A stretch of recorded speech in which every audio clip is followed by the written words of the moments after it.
and a sub-series we try to do at least once a month called Sustainable Short Takes. I'm JJ Walsh in Hiroshima, and Hi, I'm Tove Joy here in Yokohama, just outside Tokyo. and we are both sustainability-focused consultants and advisors. So we are very excited about all the innovation and sustainable businesses and events and everything that we introduce in this show. And we had some very interesting, exciting results recently. Tova, tell us about it. So I think at one point last year, or maybe even more sort of further ago than that, we were talking about a company in Yokohama called Kitafuku that makes paper using the waste from the craft beer brewing process. And we mentioned them on the show, and I'd come across them while I was reading an article sat in my dentist waiting room in Yokohama, so very random, and just thought it sounded really cool. Great way to avoid something that can be used going to waste. And it turns out that the founder of this company heard that we'd mentioned it on the show.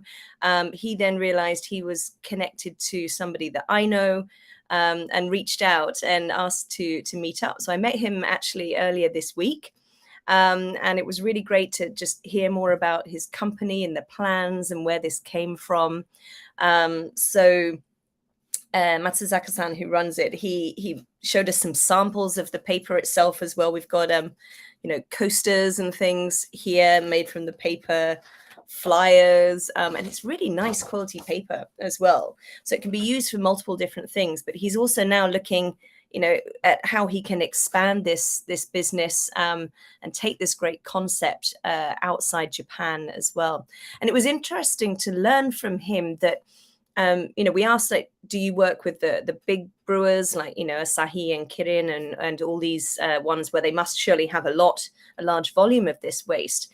And apparently they already have uses for that. It can go for fertilizers and things, and so that's already taken care of. It's the small breweries, the craft brewers, that really struggle because their volume is too small for them to do anything with themselves, and they don't have the money to invest into the processes and things like that. But they have to pay to get this waste taken away, so it costs them money as well. If they're lucky, they're near a farmer or something, maybe they can get them to take it, but those are the few and far between.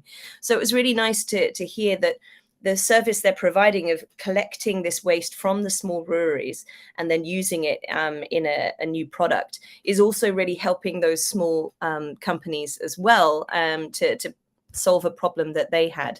So lots of wins on lots of levels. So keep going, Kitafuku. Great work. That's awesome. That's awesome to hear. And what you were saying about the waste stream and having a way that you have to pay to get the waste taken away, and then a new innovation is going to take that waste and reuse it into a new product.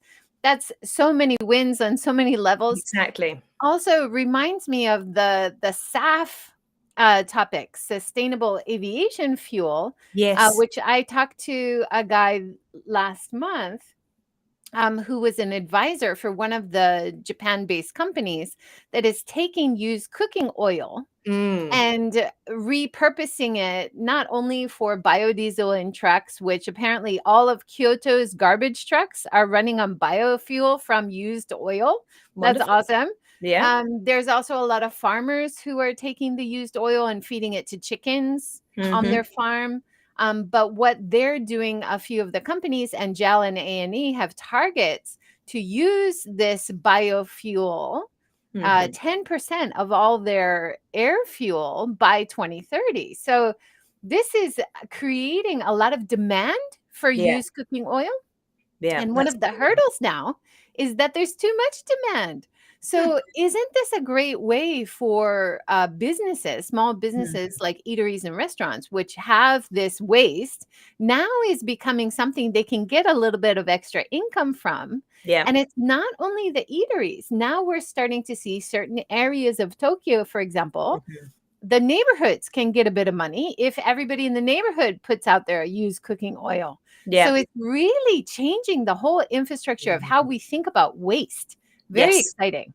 Yeah, yeah. It's really wonderful to see these kind of innovations happen. And I think the more that they happen, the more that they also feed on each other, right? So, you start seeing one example like the one you just mentioned with the fuel, and then all of a sudden you can start to think this way and go, okay, well, what other options are out there? What other products are we just throwing away that have potential use here, and can start solving multiple problems there and providing different benefits. So yeah, it's really good And to it see. it has great connections to Japanese history and culture, right? Hmm. Like you tap into that whole idea of Mottai-nai, right? Yes.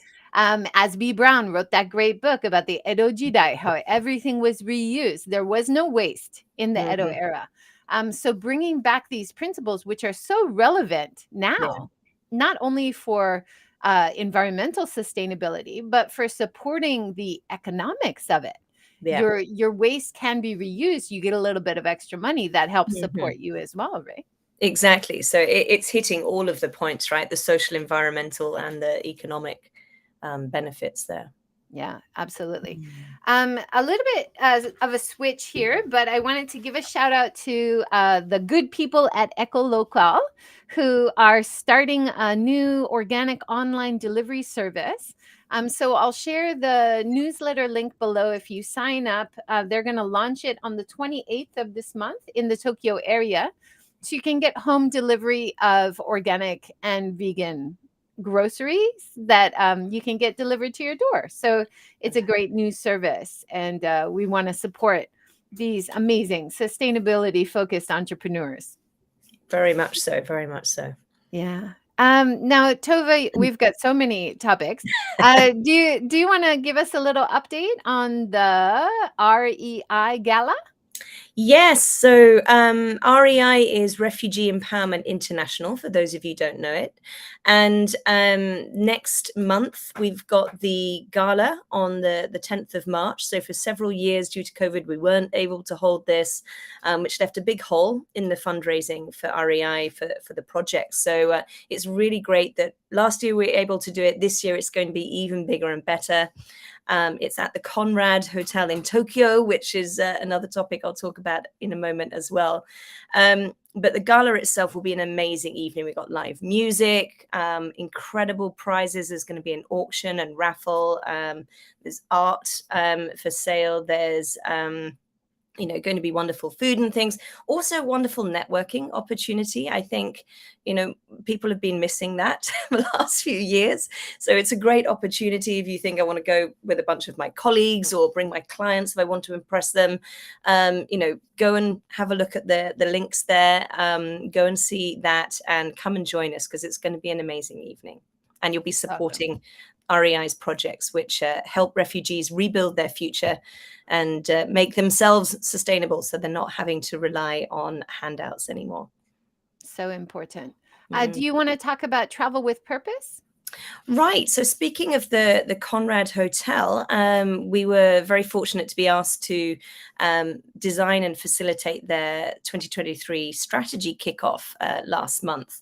And one of the big focuses was looking at this travel with purpose sustainability framework that the whole Hilton Group globally is working on. And it was great.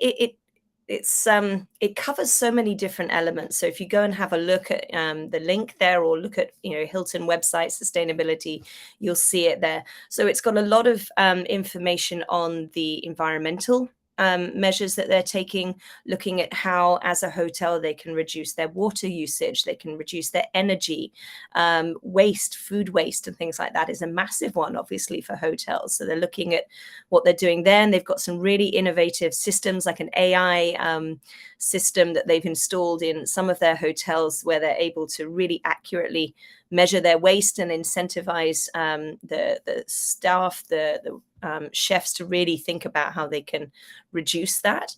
There are a lot of initiatives as well around mental health, well-being, diversity and inclusion. So it's a really robust framework. And it was wonderful. We got together with around 40 managers from different parts of the hotel. So not just the sustainability team, but all of the managers representing food and beverage, housekeeping, front of house, all the different parts, the behind the scenes parts as well, that you don't really think about maybe in a hotel, but they've all got something that they can contribute on this. They're all working together towards this. And it was really great to get them all together in the room and look at, okay, what can each different department do, and how can they collaborate with each other to support the other departments, so that everybody's pulling together to achieve these goals. So it was a really sort of inspiring and invigorating day, and really impressed with what the whole Hilton group is doing, and the Conrad in particular. So another good reason to go to the gala and experience it. That's awesome. And of course, this week, we had a big event. And then next month as well, we have White Day. So we've got 2 months in a row talking about chocolate. And I was really excited to see Tony's chocolate in Japan now. And their motto is crazy about chocolate, serious about people. And they have a great sustainability focus on making sure that chocolate is made as fair as possible, really fair trade certified, but also targets to end slavery.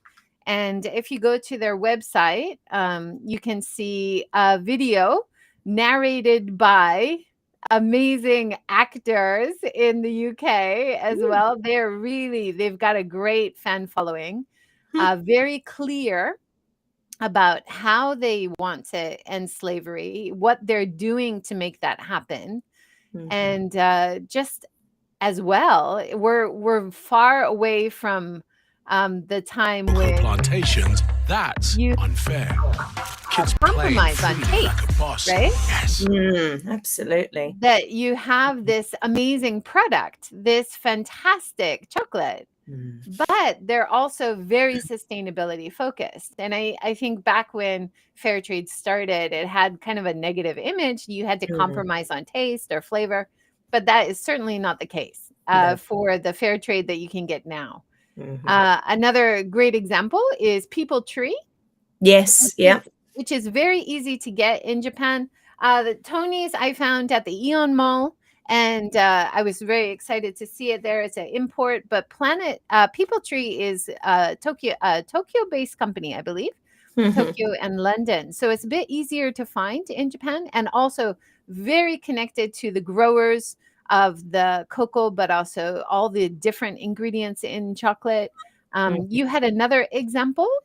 Yeah, so a local example from Yokohama, which is the Choco Labo.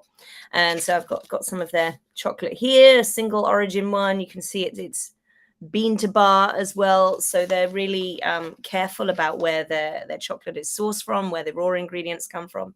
But it's also a social business. So the guy who started this, I think I mentioned maybe a year or so ago, Ito-san. So he started this company. He was in banking, finance before, but his son, who is disabled, was not able to find employment, and he was really, felt very bad about this, and realized that his son had a lot of value to give, as do so many disabled people, but there was no opportunity. No company would consider employing him. So Ito-san started his own company, Choco Labo, and everybody who works there would probably not be looked at by many companies, but they're doing an amazing job producing a wonderful product. They're designing all of the the packaging and stuff themselves as well. So it gives meaningful employment to people. It's a local business, and it's sustainable in the way that the chocolate is sourced and where it comes from as well. So lots of good reasons to go and try it out. If you're in Yokohama, they've got a shop in the Landmark Tower, and you can also find it online as well. Yeah. And I shared the website. We'll have all the links below. And this is the People Tree website. You've probably seen this in your shops. And it's so nice that it's a Japan-based company, but they also have vegan chocolate as well, which is fantastic, and really committed to fair trade. Another local company in Hiroshima is called Ushio Chocolate, and I've been impressed by for many years. They have a great concept of buying directly from the growers, not only for the cocoa, the cacao, but also for nuts. And that's they good. support local women designers. They support a lot of women in their business. A very exciting, young, innovative company as well. That's amazing. I haven't had the opportunity to try their chocolate yet, but I love the concept, and like you say, that it's not just one thing they're focusing on. That the fact that they're supporting women as well, and the nut growers as well as the cacao farmers is good to see that they're really thinking more broadly. Yeah, absolutely. Should we move to another topic? We could talk about chocolate all day, Quite probably. easily. Yeah. What's next on our list? Anything comes up? So How about the BCCJ? yeah. So, as we know, I mean, mental health is obviously an important topic for anyone, anywhere, and well-being, and so on. And it's something that a lot of people have struggled with, particularly through COVID. And the BCCJ yesterday actually ran a webinar at lunchtime on the topic of healing work hurt, and I really wasn't sure what that meant when I got on the call, but it was really interesting. So that they had two highly qualified professionals, both women working in Japan, both from the US originally, but working here. So Dr. Ashley Gary Roper, or known as Dr. Ashley Dash, and Kina Jackson as well, who's based in Osaka.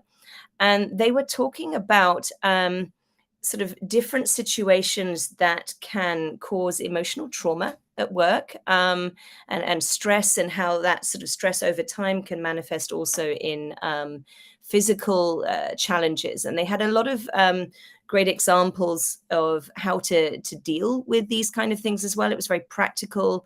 So I think I asked a question about, okay, as a leader, if you're seeing that people in your team are struggling, or how should you even recognize when somebody is struggling if they're good at hiding it, which many people are.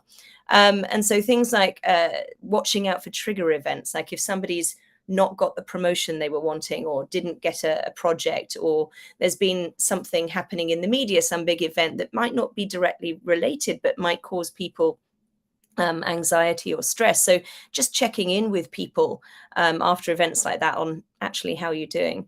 There was a great one on imposter syndrome, which we always hear a lot about, and people sort of feeling that they're not good enough, and getting concerned about should I really be here. And I think Dr. Ashley Dash said she has a kind of a brag book of her own achievements that she keeps. So whenever she's feeling kind of nervous and underqualified, she looks at that. She's like, no, look at all the things you've done. Look at all the qualifications you have. You deserve to be here. And just keeping track of things like that for yourself doesn't need to be shared with anyone else. So there were some really great points. And I think it was really interesting to kind of look under the lid a bit of this topic, and hear some real examples. And they both work directly with individuals and corporations on this as well. So well worth looking at their websites. I think the content of the actual webinar won't be shared. It was kind of a closed one to keep it confidential. But the links to their websites, or you can look them up on LinkedIn or Google. Very interesting people, and I think have a lot to offer corporates and individuals too. And often from people we don't hear from in these kinds of forums. Yes. We know that a lot of discrimination happens in the Yeah. workplace when leadership is all one kind of person, and they try to choose people that look and think like them. Yeah. So to hear from more diverse voices and diverse points of view is really important.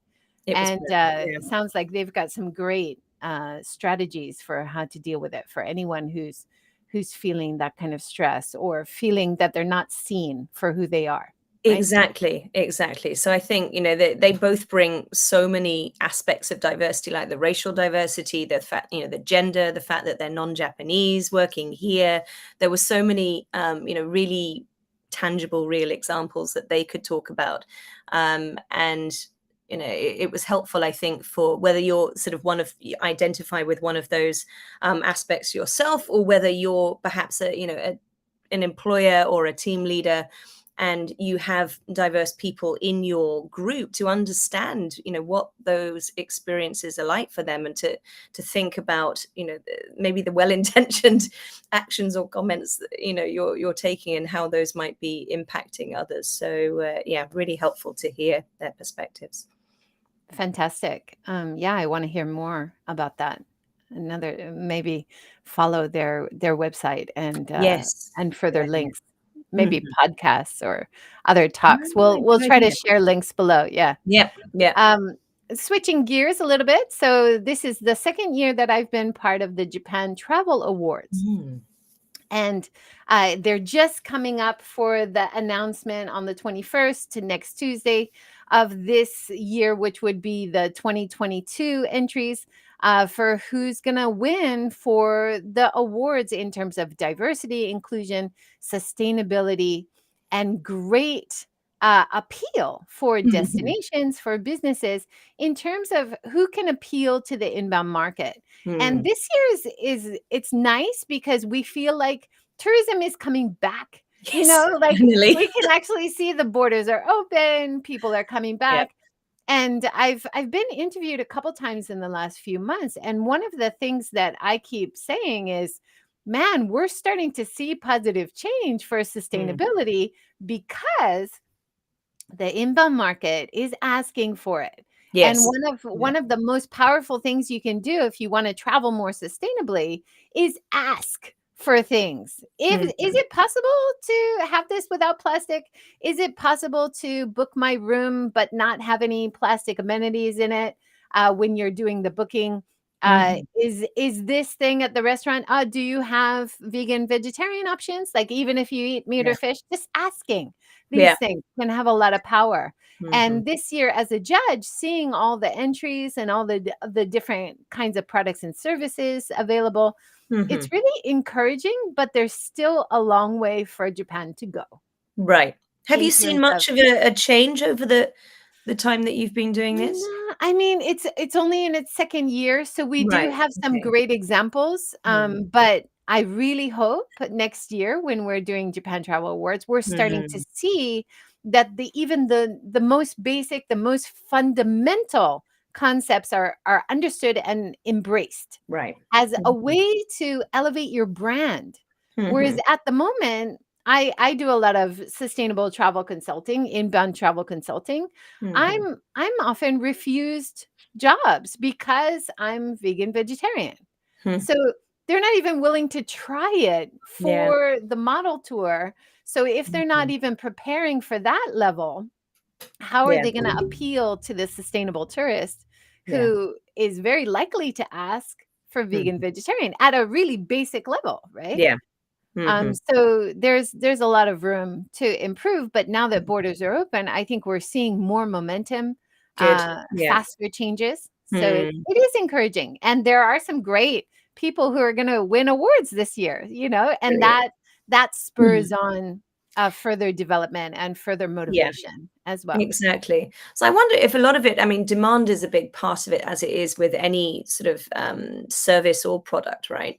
But I think also having those examples out there is so important. I know whenever we go to do consulting work with clients, and we're talking about sustainability transformation and changing the way that they're doing business, there's always the question of, well, what are others in our industry doing? What's the case study here? What's the example?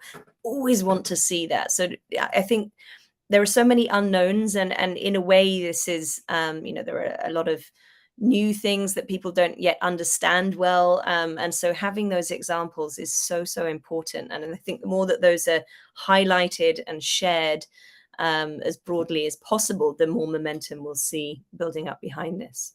Yeah, absolutely. And this is where your example, like at the Hilton, or Mm. examples that we see with other international hotels, Yeah. other international businesses coming in, they're Hmm. helping elevate the level Yeah. because exactly what you were talking about, Mhm. Tova, with benchmarking, Yes. the Japanese business can look Mm. at the international business operating in Japan Yeah. very successfully and say, hmm, Yeah. maybe we can also be successful with that strategy, right? Yeah, Absolutely. And I think, of course, we have to recognize that the other way as well. There's a lot that, particularly when it comes to sort of the people aspect and social and community involvement, that Japanese companies perhaps do a lot better than some of their non-Japanese counterparts. So there's so many learnings to be had both ways. And I think we really need to share more of these examples to get them out there.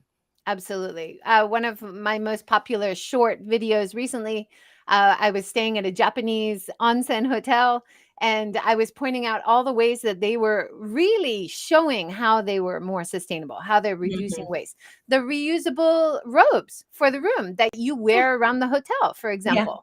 Beautiful. You're preserving traditional culture, but also you're reducing a lot of waste, and you're elevating the guest experience, right? Yes. And they had a range of sizes too, which I was happy to see. Not too small for me, which is a nice bonus. Yes. Always something to consider in. Yes. Absolutely.